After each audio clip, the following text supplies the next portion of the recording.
All right, shalom to all the viewers out there. I'm Brother Yerushalayim, your host for the Bible Unlocked. And today we're going to be getting into a mystery.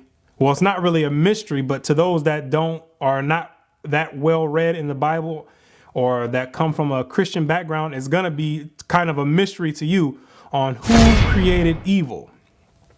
The topic is who created evil. A lot of people have their own philosophy on how evil got here. But today we're going to delve into the Bible and find out what God says, or who God says is responsible for creating evil. Because the Bible is clear on who created evil. It's not debatable on who created evil in the Bible. So that's what you're going to get the understanding on today. And it's gonna rock some boats. A lot of people are going to be a little uncomfortable after seeing this message, because it's going to be a surprise to a lot of you on how evil got here and who's responsible for the evil acts going on out here on the earth. So with that being said, you need to sit back and push your emotions to the side. We're going to deal with this topic on a scholastic level. We're going to go into the Bible and we're going to deal with it for what it says. So you need to put your emotions and take them off of the forefront, and then you got to just open up your mind so you can get the understanding on what you're about to receive. Amos chapter 3 verse 6. Shall a trumpet be blown in the city, and the people be not afraid? Shall there be evil in a city, and the Lord have not done it? See, the prophet Amos is asking a question. It's the topic of discussion. He says, shall there be evil done in a city, and the Most High God is not responsible for doing it? It's a rhetorical question, but God actually answers this question himself. Isaiah 45 verse 7. I form the light. God says he's the one who forms the light. When you see the sun go up in the morning, God is the one who does that. And create darkness. And he create darkness. So when the sun goes down, God is the one responsible for allowing the darkness to happen. I make peace, and God makes peace. When it's peace in your household, when it's peace between countries, God is the one responsible for doing that. And create evil. God says he does what? And create evil. Wait, I didn't think I understood that. God says he does what? And create evil. I, the Lord, do all these things. And just in case you didn't understand, God wrote his signature on the bottom of it. He says, I, the Lord, do all these things. Not Satan, not anybody else. God says, I'm the one responsible for doing all these things. I am the great I am. Nobody else gets the glory behind doing it. I'm the one who does it. He's telling you straight out, so you don't have to there's no misunderstanding, there's no miscommunication. God is telling you straight up front, I'm the one who does this. When you see people getting killed in the streets, I'm the one who does this. When you see people getting murdered, I'm the one who does this. When you see wars going on around, I'm the one who does this. 1 Samuel 2 verse 6. The Lord killeth. See, God is telling you he's the one who does the killing. He's the one who kills. It's without a shadow of a doubt. God is telling you, the Lord killeth. He's telling you, I kill. And maketh alive, and God will bring you back to life. Like when some people in the hospital, when they done got shot 20 times, God is the one who allows them to stay alive. Yeah, the doctors do the surgery, but God is the one who gives the ultimate decision on if this man can stay alive or not. The doctors play their role, but God is the one who says, spirit stay there or spirit come up. He bringeth down to the grave. Yep, like God will bring you right down to the grave. You said, nope, I don't want him living anymore. I want his soul to come down to the grave and bring it up. And he bring you right back up. People that have had heart attacks, people that have been pronounced dead, and all of a sudden, 2 days later, are coming out of a coma and all that. God is the one who says, you know, it's not your time to go yet. I don't want him to die yet. The Lord maketh poor. God is the one who made the nation of Israel poor, like the so-called Negroes and Hispanics that are in the ghettos. God is the one who did that to you because you didn't want to keep his commandments. God put you in the projects, in the third ward projects, and in the slums. He's the one who put you in these places on welfare and all that. God put you there because you didn't want to listen and obey. He says he's responsible for doing it. And maketh rich. And God is the one who made all the Gentiles rich. He put them above the nation of Israel. He gave them the riches and the glory of the planet Earth for this moment of time. God is the one who did that. He gave the so-called Europeans the right to rule right now the earth. He gave them that power. It's all in his hands. He's in control of everything going on. He's the one moving everyone on the chessboard. He's moving all the figures around. Exodus 12, verse 29. And it came to pass that at midnight, the Lord smote all the firstborn in the land of Egypt. You remember the Passover? God came through and he killed all the firstborn in the land of Egypt. God is the one who did that. God is the one responsible for doing that. From the firstborn of Pharaoh that sat on his throne unto the firstborn of the captive that was in the dungeon. God killed the son of the Pharaoh, the highest ranking man, and he killed the firstborn to the ones that was in the dungeons, in prison, basically. He killed their firstborn as well, too. He didn't discriminate between the high class and the low class, because God is not a respective person when it comes to judgment. It doesn't matter how high lifted up you are or how low you are. If he's going to come through and he says he's going to kill all the firstborn, everybody has to die. And all the firstborn of cattle. Imagine that. What did the cattle do wrong? You have to ask yourself, why did he kill the firstborn of the cattle? He slaughtered all the humans. Okay, we can understand that. The Egyptians wouldn't let the children of Israel go. But why did the cattle have to die? Because God does not play any games. God is when he goes on a slaughtering spree, he's killing everything. He doesn't play any games. Psalm 78, verse 49. He cast upon them the fierceness of his anger, wrath and indignation and trouble by sending evil angels among them. See, God is not the one that physically goes out with a sword and starts slicing people up. That's not the way it works. God is sitting on his throne and he's controlling both sides. He's controlling the left-hand side, which is headed by Satan or the Beelzebub, and he's controlling the right-hand side, which is headed by Yahushua, or who you call Jesus Christ. God is in the middle. God controls both sides. He's sending the evil angels to go out and do his work. So when it says that God killed the firstborn of Egypt, or when God does any of the killing, God is not the one who comes down and does it himself. He sends the evil angels to go and do his bidding. 1 Samuel 16 and verse 14. But the Spirit of the Lord departed from Saul. See, Saul had a righteous spirit at first. He had a spirit of the Most High. And an evil spirit from the Lord troubled him. The Most High took that spirit from him and replaced it with an evil spirit. Had him trying to kill King David. When David he wasn't king at the time, but trying to kill David, his servant. And David wasn't doing anything to him. But an evil spirit from God troubled him.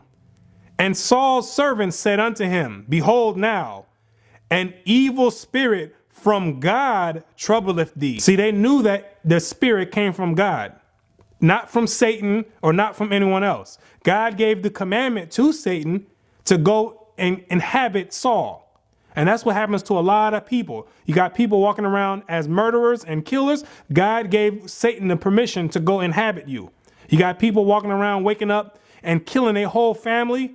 God gave Satan the permission to go inhabit you. You got people waking up and kidnapping kids.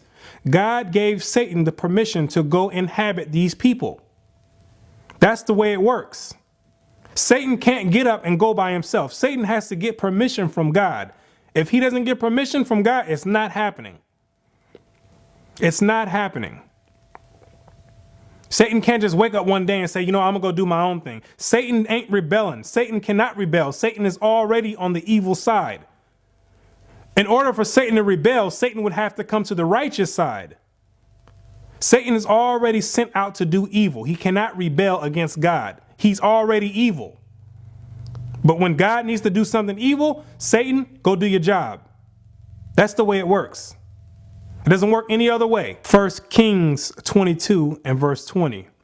And the Lord said, who shall persuade Ahab that he may go up and fall at Ramoth Gilead? God wanted Ahab to go up and fight at Ramoth Gilead because God was going to kill him there.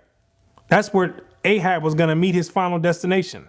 And one said on this manner, and another said on that manner. And there were spirits up there giving suggestions on how they were going to get Ahab to go up and fight. So one was saying this, and there was another spirit saying that. And there came forth a spirit and stood before the Lord and said, I will persuade him. Then there came another spirit that came before God and said, you know what? I have a plan. This is what I'm going to do. And the Lord said unto him, wherewith?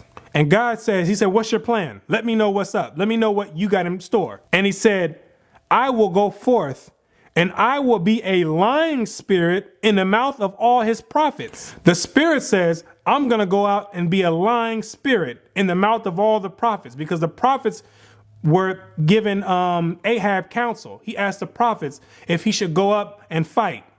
So the spirit says, I'm going to go and be a lying spirit in the mouth of all his prophets so they can get a lying counsel from the prophets. So Ahab can get a lying counsel from the prophets. And he said, thou shalt persuade him and prevail also.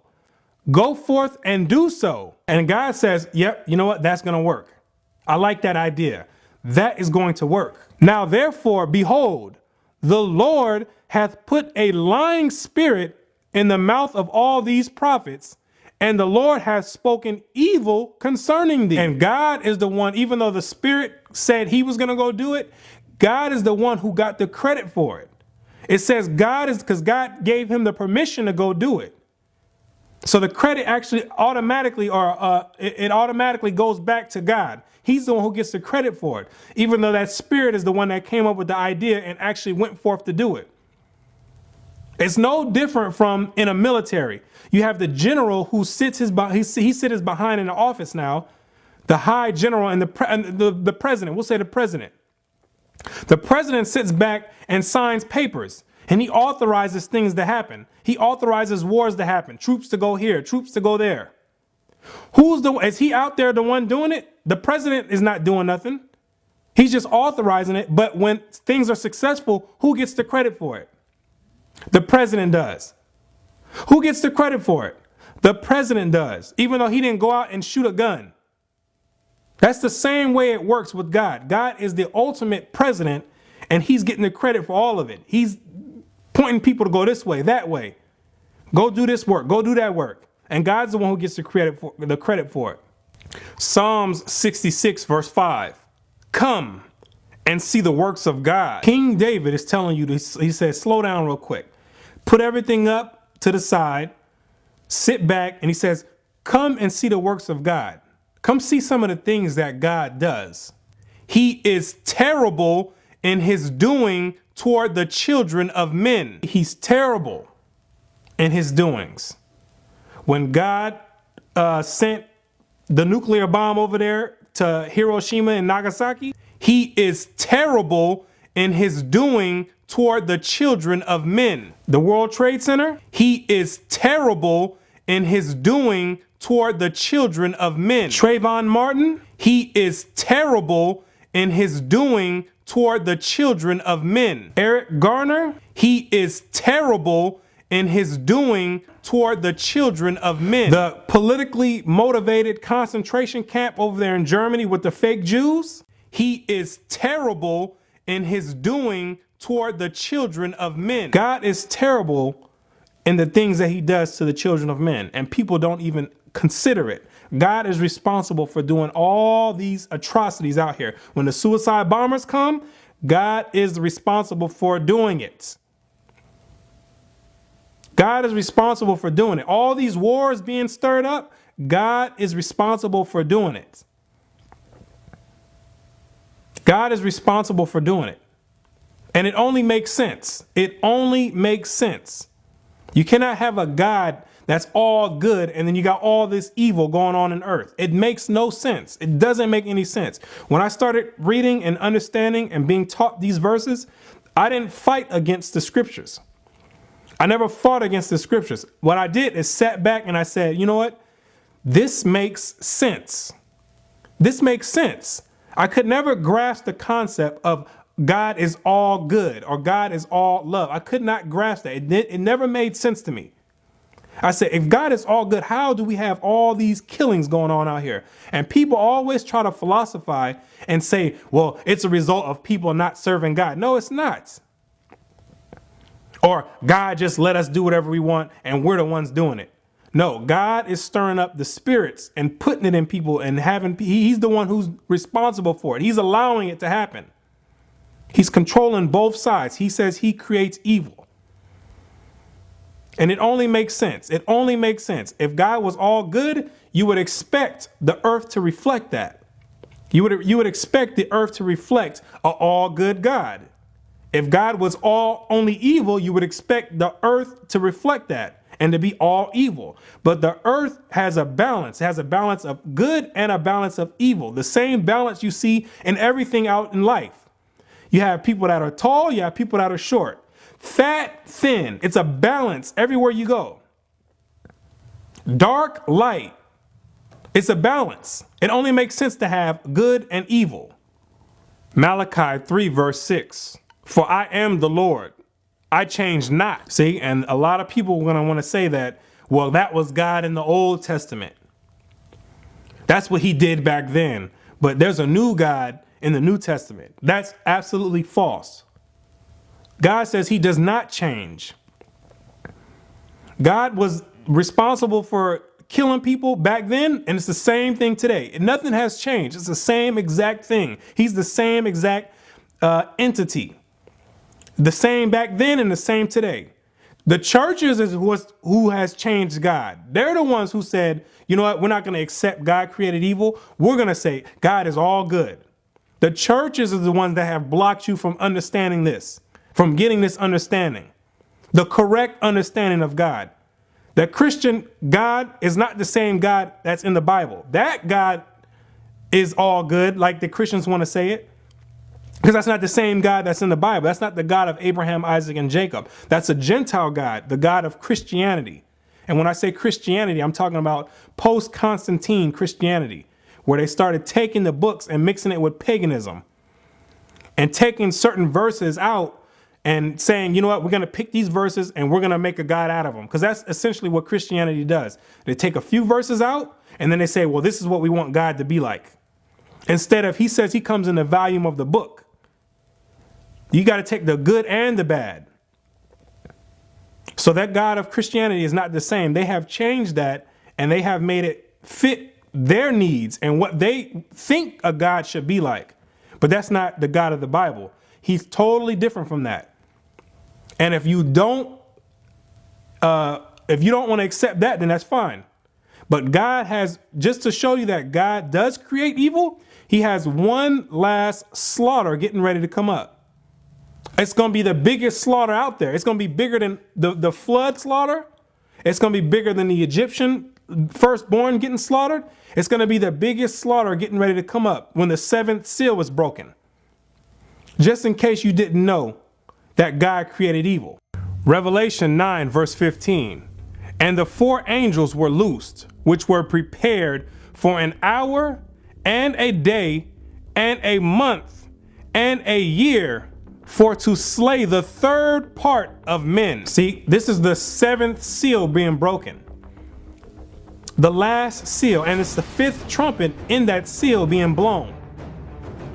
And it's going to happen on a specific time, a specific month. It's going to happen on a specific year, a specific month, a specific day, and a specific hour. God has it already written in his book. He has it already written down. And he's going to loose these angels to come out, and they're going to kill 1/3 of mankind. To show you that God ain't playing games. God is not playing games. And he's going to kill 1/3 of men. And the people that's stuck in the doctrine that God is all good, they're not going to know what hit them. They're going to be looking around crazy. You know how many people 1/3 of men is? If this were to happen today, there's 7 billion people on earth. That would be around 2.5 billion people wiped off the face of the earth in one day and in 1 hour. A specific hour is going to take place. That's all China wiped out, all China knocked out. That's all America wiped off the face of the earth. That's all Brazil wiped off the face of the earth. That's all Indonesia wiped off the face of the earth. And all Russia.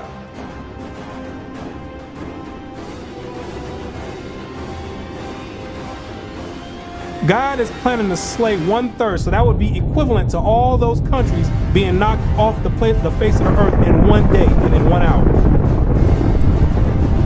God is not playing any games. And who's going to get the brunt of that? The people that's not keeping God's commandments. You get caught up in Christianity on that hour, all I can say is hasta la vista. If you get caught up in Islam in that hour, hasta la vista. The only way that's going to keep you safe from that last evil destruction that God is getting ready to bring is if you are keeping God's commandments. It's the only way you're going to be safe. He's going to reserve you to the side, the ones that are actually obeying his word. He's going to reserve you, and none of the destruction is going to hit you. Proverbs chapter 7, verse 2. Keep my commandments and live. See, the commandments are going to keep you safe. God's telling you, he gives you the instructions all throughout the Bible. Keep his commandments and you're going to stay alive. You're not going to be put to death. You're not going to touch the lake of fire. Keep his commandments. This is what he's asking you to do. He's not asking you to go to church on Sunday and give him all your tithes. That's not what he's asking you to do. He's not asking you to jump up and hoop and holler and tell you people how much you love God. He's not asking for any of that. He's asking you to keep his commandments and live, and my law as the apple of thine eye. That's what's going to keep you alive in these last days, during this last great slaughter that God has. That's what's going to keep you alive. What's one of the commandments? Leviticus 19, verse 26. Ye shall not eat anything with the blood. God says not to eat anything that has blood in it. This is a commandment you must be keeping. I know there's a lot of Europeans or so-called Caucasians that like to eat their meat raw. The children of Israel are not supposed to be doing that. You cannot be eating your meat with the blood in it. That's an abomination. God will kill you for doing that. Absolutely. Neither shall ye use enchantment nor observe times. And you're not supposed to be using enchantment. You're not supposed to be doing anything with witchcraft, sorcery. You're not supposed to be doing any of that. Ouija boards. You're not supposed to be doing it.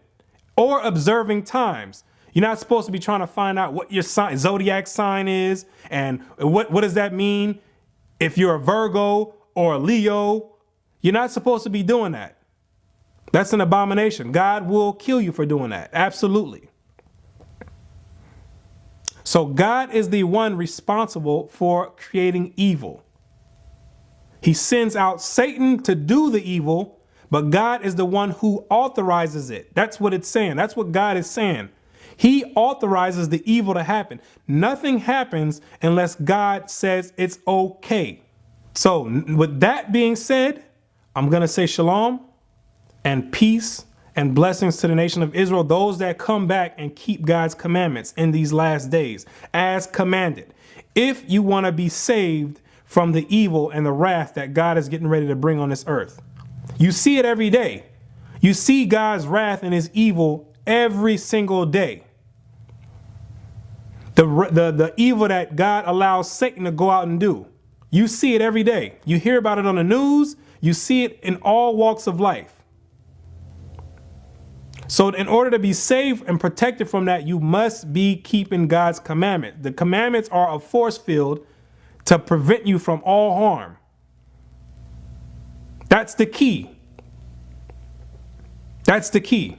You must understand that. You must understand that. You have to get your mind out of the Christian concept of God, because that is going to kill you. You're going to get killed in that concept. That was put in place to keep your mind enslaved. That had you put God in a box by saying he's all good. He's in a one specific box, and you don't even understand what he's capable of doing. That's why most people don't fear God, because if they understood that God is the one who authorizes the evil, you would be doing what he said. You would be doing exactly what he said. So with that, I say shalom until next time, and peace and blessings. Shalom, this is Brother Yerushalayim asking the viewers to like the video, subscribe to the channel, and share the videos so that the word can be spread throughout the four corners of the earth as prophesied. And with that, I say shalom and peace and blessings to the nation of Israel.